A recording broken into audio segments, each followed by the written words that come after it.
At the green belt level, we're going to be working on some very specific things, building, of course, on all of the other tools that we've used prior to that. But determination becomes the really big challenge for a green belt, making sure that they're continuing to try their best, that they're not giving up.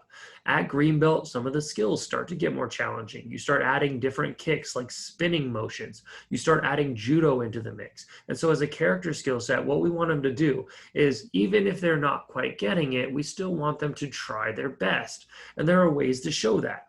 Even if you can't show me a perfect technique, you can show me in your face that you're being serious. You can show me in your look that you're trying to learn by listening, repeating, doing those elements. But determination only comes from learning from those mistakes, those failures that we have, and making sure we work through them. Now, as a martial arts technique side, we want to make sure that they're focusing on their balance and their kicks.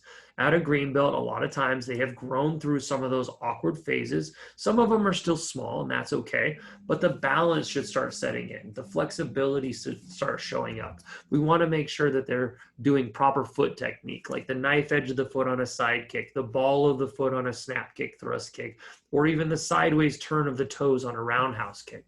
Those are really, really important elements of our Taekwondo kicking. We want to make sure that we're not disregarding that as we continue to move forward.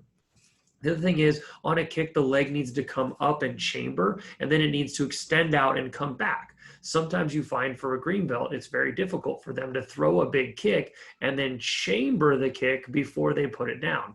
And so they spend the green belt level working on that skill set to make sure they are working on that balance and that they're landing kicks with intention and chambering kicks with intention, not just falling in everything they do. So if you feel like they're meeting that expectation, you go ahead and check the box when you turn this in.